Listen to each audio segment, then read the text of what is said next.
Thomas, it's a question for you on what's the average amount of water use for a closed loop system? Whatever the toilets are flushing. So in a closed loop system, we're not making up any water. So it's really just the needs like a regular commercial office building. All right. And Carrie, a question for you. How do we protect the community's water rates if a development comes in? Is that a CBA? I do think that can be covered in a community benefits agreement. And I think that cities need to think about who's going to assume the infrastructure in the long run, or if the enterprise leaves before the contracted time, how those will be handled. So you definitely have to think about that so that people are protected. All right. Any further questions? If we have a one that pops up in the next minute or so, we can take them. Again, we have all four of our recent speakers, Catherine Hoffman, Tom Jackson, Carrie Jennings, and Catherine Neusch. I have to work on your name, Catherine. Anyways, we have all four speakers available. All right. Is there a metric that's used? I'm not sure who this is going to be directed. We'll let you pick your poison here. Is there a metric that's used to measure water use, like gallons per minute or some other formula?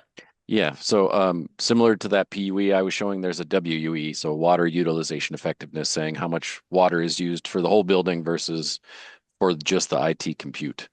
So there again, it's a comparison if you do go down the water road and use water. I'd like to add to that because that feels like a ratio that doesn't really have a unit on associated with it. So it's how effective is water used. But the city really needs to know is what is the seasonality of water use and what is the maximum use going to be? Because usually that coincides with the maximum use for the city. It's usually summer. All right, and the next one. Do you have thoughts about the comparison with AI to the dot-com bubble of the early 2000s? Who would like to take that one? It's an interesting one. I mean, there's definitely talk of an AI bubble. I think everybody's just still trying to figure out what it is and where it's going.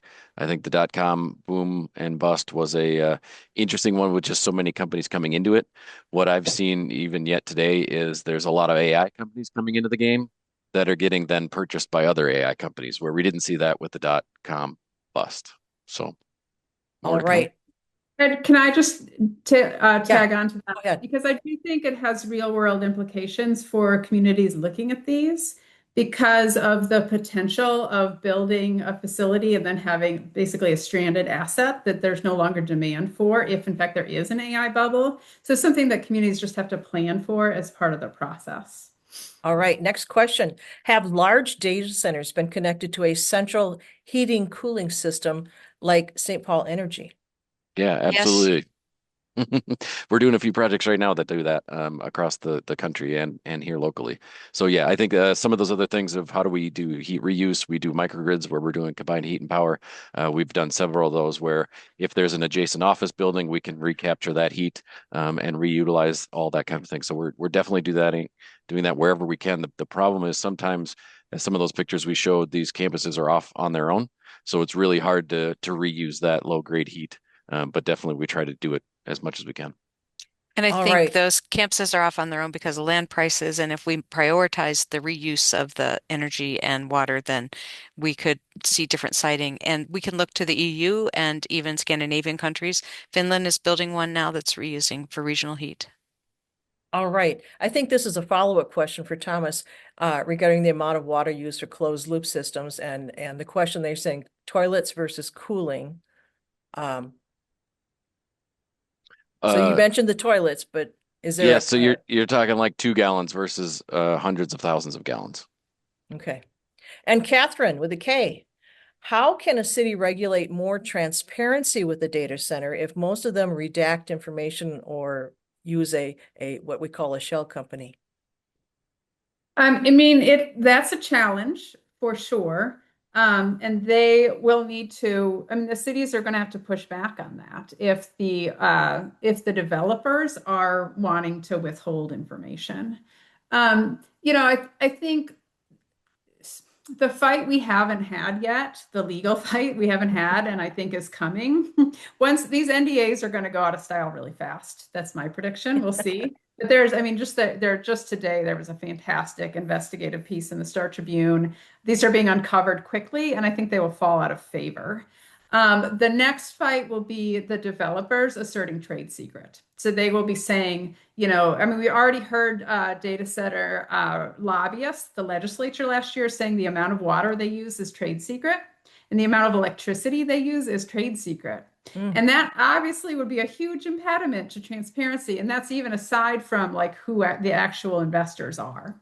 And so I think we need some state law. I mean, trade secret is a legal designation. You only get it if the state says you get it. And so that's something where legislature can step in and kind of help support these cities in those negotiations.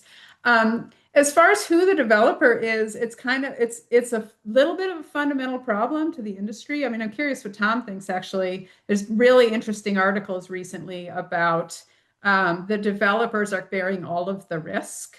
And then the like Meta and Google, like the big four companies that are ultimately using a lot of these, are renting the space, the sort of computing capacity of the space, and for a period of time that they may or may not choose to renew. So they're able to take advantage of the boom without taking on any of the financial risk. What that means is the developer may not have a lot of negotiating power there either, in terms of saying it's Meta, or maybe they don't know that it's Meta yet because they haven't actually developed that. And so I think that the sort of weird shell game of the way these things are being developed is an issue for transparency. Yeah, many Tom, are go ahead. speculative. Many are speculative builds, right? So the developer comes in saying, "I'll build this campus for you. Who wants to buy it?" So yeah, it is hard to say what is the exact design that's going to end up at the end of the day. I would just like So, to add that we would love to see cities in a proactive position, evaluating with their region how much water and electricity they have to spare for a sustainable future, and then promote that and attract the developers that fit their site. All right, we have answered all the questions. You did a great job, and thank you. Let's move on to the next panel. And there's both a lot of questions in the Q&A, formal Q&A box, and in the chat. If you can try to move them into the Q&A, just helps me focus a little bit. But I'll try to, for time's sake, group some of these common questions together. There's Carrie Jennings, freshwater. I'm going to group it under this banner of like, right, John, you did studies to look at what is the capacity of Cannon Falls to deliver on the energy, or like what capacity around energy and water could you offer a developer? Water and sewer capacity. Water and sewer. Okay. Energy. So specifically, did you model the potential impact of increased pumping to river flow? I'll also ask Bailey, I know you're not the engineer here, but we learned a little bit about like closed loop cooling methods and things like that. So in a region where there is very little groundwater, how might you have, did you incorporate any of the concerns around water access or cooling into your actual designs for your project? So grouping that under like, what did you learn about your own capacity around water? And then how did that inform your designs? Quick read the mind. Sorry, I didn't mention these numbers specific in my presentation. I was trying to go fast and overlook that. Our annual allocation for the full phase development is 43 million gallons of water per year. Additionally, on the site, there was an irrigation well, or is an irrigation well, because it's currently a field that is appropriated for 41 million gallons a year. So when we were doing our study, they were evaluating where is the water coming from. So ours will be municipal water, and it is served by the wells that the city has, which are right now part of the Jordan Aquifer. So they're very deep, 400 plus foot wells, going pretty far down. We are appropriated from the DNR for our municipal permit up to 250 million gallons of water. So that was really what the study was doing, like looking at what do we currently use, what do we have short of our appropriation, what could future development lead to in terms of water use, and what would be remaining that we would have the potential to potentially allocate to a user like a data center. So that's where we came up with the number, and 43 million gallons was what under the capacity of where we were. If we then from that study, we had conversations and shared that information with the DNR and asked them specifically, like, what do you see as the potential impact for this within our appropriation?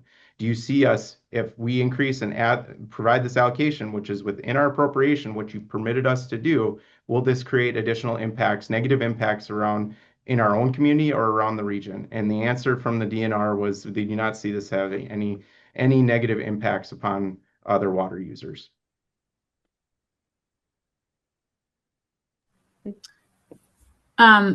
This is an answer, or this is a question I can answer. So great.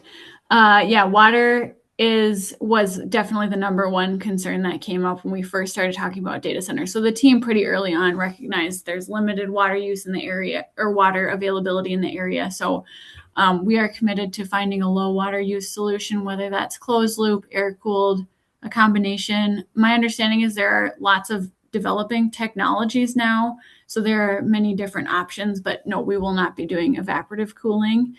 I do know that low water use solutions require more energy, and because we're bringing energy generation, that's less of a concern for us. So yeah, happy to say it'll be sinks and toilets that will need water. Great. And that gets to one of the questions in the Q&A of what type of community feedback did you take into consideration during the process? I think that's probably a good example there, but maybe broadening it. There's several questions around just the process for community engagement, both like beyond the AUAR process, which is kind of beholden to a public comment period. What if John, were there other opportunities that you were using to engage the community? If you could do it all over again, would there be other methods you would use?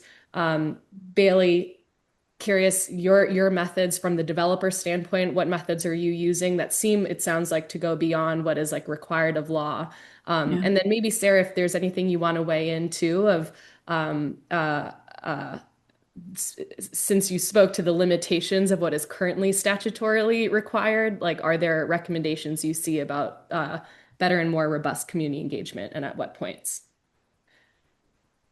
I'll quick add to what additionally did. So we clearly had all the formal processes, the public hearings for the land use decisions, the scoping periods.